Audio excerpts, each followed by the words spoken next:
Аузу биллахи минеш шайтанир раджим. Бисмиллахир рахманир рахим. Алла тағалаға сансыз шүкірлер, зікірлер, мақтаулар, мадақтар болсын.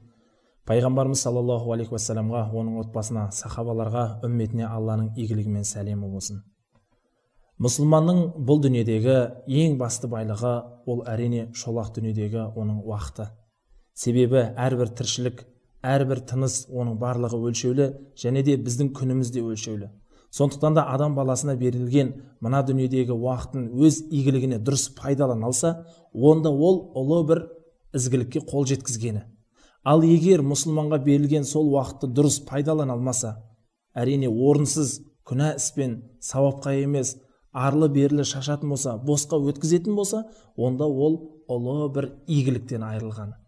Сондықтан да Алла тағала қасиетті Құран-ы Кәрімде Бисмиллахир-рахманир-рахим Афахасибтум аннама халақнакум абаса ва аннакум илейна ла турджаун дейді. Біз сендерді босқа жараттық па, тіптен бізге қайтарылмаймыз деп ойлайсыңдар ма дейді. Бұл аяты кәрімде Алла тағала адам баласының бұл дүниеге босқа келіп, босқа жаратылмағандығы, сонымен қоса жаратушысының алдында міндетті түрде әлбетте сұралатындығы баян етілуде. Міне сондықтан да қазіргі таңда адамдардың Аллаға деген құлшылықпен бойсынушылықтың азайып, нәпсі қалауының бой көтеруі, тіптен өзіне берілген уақытты ысырап ету, қала берді күнә атаулымен өткізуінің өзі қазіргі таңда қоғамның рухани құлдырауына алып келуде. Неге? Өйткені Абай атамыз айтқандай, қарны тоқтың, жұмысы жоқтың азғырар адам баласы дейді. Сондықтан да мұсылман өзін мүмінмін деп түсініп сезінетін болса, ол әрине оның өміріндегі әрбір уақыты өзінің ақыреті үшін игілікке жұмсайды. Ал егер де ол мүмін мұсылман бұл өмірге келе тұрып, өмірдің сынақ екен, жалған екен түсінбейтін болса, ол әрине уақытын ысырап етпек. Ал әрбір уақыттың босқа кеткенін біз қандай дүниеміз болса да, қаншалықты атағымыз бен абыройымыз асқақтаса да, ол өткен уақытты біз еш уақытта кері қайтара алмаймыз. Міне сондықтан да Алла тағала қасиетті Құран кәрімде сондай бір заттармен қасам ішеді. Мәселен, уәл аср, заманға серт деп, уәш шәмси, уәл фәжір. Алла тағала дейді, қасиетті Құранда қандай да бір нәрсемен ант ішетін болса, олай болса, ол нәрсенің адам өмірінде сондай бір маңызды екендігін біздерге көрсетеді, аңғартады. Олай болса, адам өміріндегі маңызды болған нәрсенің бірі оның ол уақыты. Олай болса, уақытты босқа өткізу деген сөз, ол мезгілі өлшеулі, құны өлшеусіз өз өмірін рәсуа қылу деген сөз. Сондықтан да мүмін мұсылман ол өзінің өміріндегі әрбір уақытын тиімді пайдалану, ол ақыретінің жақсылығы болмақ. Себебі Алла тағала қасиетті Құран кәрімде Фатыр сүресінде тозаққа түскен пенденің өкінішін айтады. Ал ол пенденің өкініші бұл өмірде берілген әрбір ризық несібені өз орнына ізгі амалға дұрыс пайдаланбағандығы жайлы былай деп баяндалады. Сол тозаққа түскен пенде айтады екен: ей Раббым, мені кері қайтаршы. Мен ізгі амал жасап, садақа берген құлдардан болар едім дейді. Ал Алла тағала болса, кеш дейді. Саған ізгі амал жасайтындай өмір бермедік па? Тіптен сендерге ескертуші келмеді ма деп Алла тағала осылай біздерге ескерту жасады. Олай болса, бұл аяты кәрімде біз сендерге үлгі алатындай, яки болмаса еске алатындай, құлшылық жасайтындай өмір бермедік па деген сөзді Абдулла ибн Аббас және де басқа да ғалымдар бір ауыздан не дейді? Адам баласына Алланы тану үшін мына өмірде 60 жылдық өмір бергендігін айтады. Себебі пайғамбарымыз саллаллаху алейхи бір хадисін айтады: адам баласына Алланың алдындағы берілген үзірі 60 жыл ғана дейді. Егерде пенде 60 жылдың ішінде Құдайды танып, Құдайға құлшылық қылып, ақыретінің азығы болған ізгі амалды бұл өмірде жасамаса, оған ешқандай қияметте үзір жүрмейді. Алла тағала оған назар салмайды дейді. Міне сондықтан да адам баласына берілген өмір, ол әрине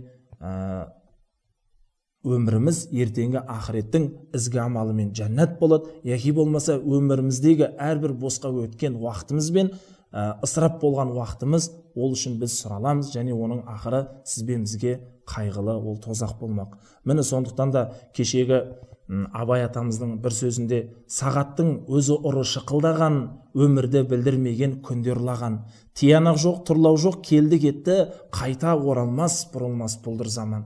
Сағаттың шықылдағы емес ермек, үнемі өмір өтпек, ол білдірмек, бір минут бір кісінің өміріне ұқсас, өтті кетті, тағдыр жоқ, қайта келмек дейді. Олай болса, бүгінгі таңда әрбір уақытымыздың өткенін біз еш қайтара алмаймыз.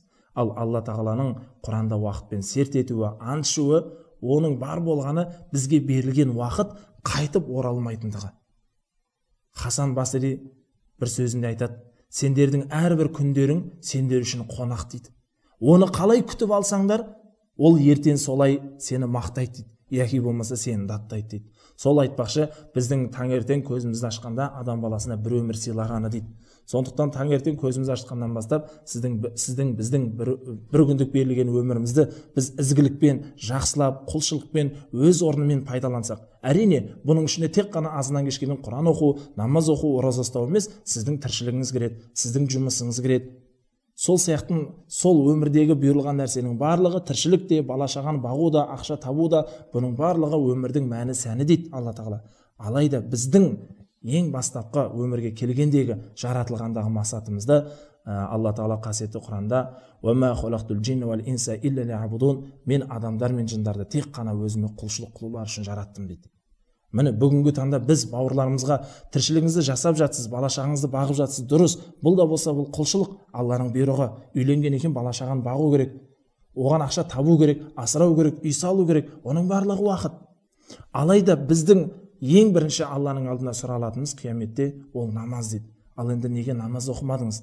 Жасыңыз 60-тан асты, жасыңыз кеп қалды деп кейбір кісілерге осылай уақытын дұрыс пайдаланса, сол уақыттың ішінде сәждеге қояр басы болса екен деп біз мейлінше уақытын дұрыс өткісе деген ниетпен кей тұстары ағаларымызға, яки бауырларымызға, үлкенді кісілерге осылай ақиқатынан жарылып айтсақ, ол кісілер айтады, бізде уақыт жоқ дейді. Яки болмаса намазды пенсияға шыққаннан кейін мына бір кредитті алып едім, осын жауып бітейін, пәлен жерге жер алдым, соған там салып бітейін деп не істейді? Сол құлшылықты былайша айтқанда дәл бүгінгі істеліп қалатын нәрсені ертеңге қалдырады. Ал Алла тағала қасиетті Құран кәрімде "Калла бал тухиббунал аджила" дейді. Ей адамдар, сендер мына дүниені сондай жақсы көресіңдер дейді.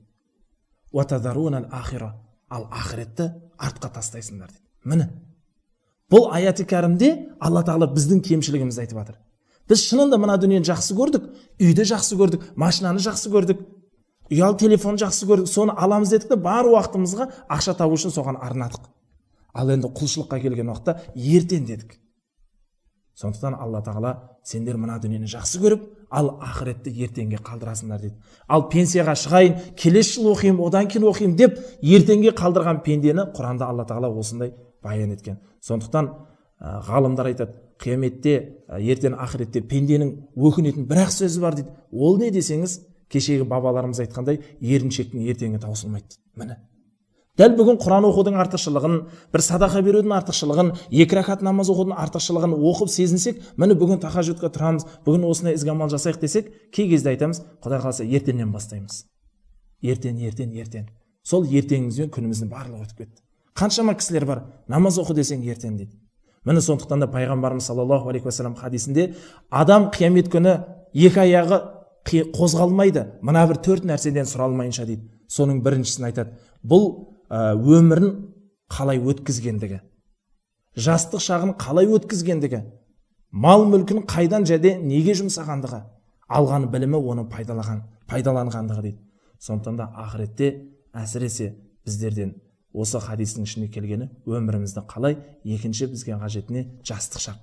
Мынау жас кезімізде сізбен бізге өте мүмкіндік көп. Пайғамбар саллаллаху алейхи вассалам екінші бір хадисінде осы бір жастық шақты мешітке байланған адам деп, жастық шағын дұрыс пайдаланғанды пенденің ақыретте ізгілікке жетері мол мүмкіндік дейді. Ол деген сөз, біз жаспыз, уақыт бар, ораза ұстауға, түнде тахажжудқа тұруға дегендей. Пайғамбарымыз саллаллаху алейхи уассаламның екінші бір хадисінде айтады, адам 5 нәрсенің қадірін білсін, 5 нәрсеге жолықпай тұрды дейді. Соның ішінде ең біріншісін айтады, жастық шағының қадірін білсін дейді. Кәрілік керілмей тұрды дейді. Қараңыз, жас кезімізде көп мүмкіндік бар, бірақ сол мүмкіндікті бүгінгі таңда біздер босқа өткізіп жатырмыз. Жас кезімізде не істейміз? Қол босай қалса, қазіргі таңда жастар қолым босайды, жүр қыдырайық деп, уақытын бос емес, күнә іспен өткізетінін қайтесіз. Ал сол күнә іспен өткізуінің арқасында қоғам рухани азғындыққа ұшырады. Сондықтан біріншісі не дейді? Жастық шағының қадірін біл, кәрілікке жетпей тұрып. Екіншісін айтады, бос уақытының қадірін біл, жұмыс табылмай тұрып. Үшіншісін айтады, денсаулығының қадірін біл, ауырмай тұрып. Мал мүлкіңнің қадірін біл, кедейлікке ұшырамай тұрып. Және соңғысы, ол әрине өміріңнің қадірін біл, өлім келмей тұрып. Міне сондықтан да кешегі бабаларымыз айтқандай, уақыттың босқа өткені, өмірінің босқа кеткені деген екен. Сондықтан да Алла Тағала баршаларымыздың сынаққа берілген осы бір жалған болған дүниемізде жалғанды жалпағынан баспай, ақыреттің азығы болған ізгі амалда бүгінгі осы сынаққа берілген өмірімізде жасап, ізгілігімізбен ақыреттің разылығына, пайғамбар саллаллаху алейхи вассалам шапағатына бөленген құлдардан болуды Алла баршамызға нәсіп етсін. Ассаламу алейкум ва рахматуллахи ва баракатух.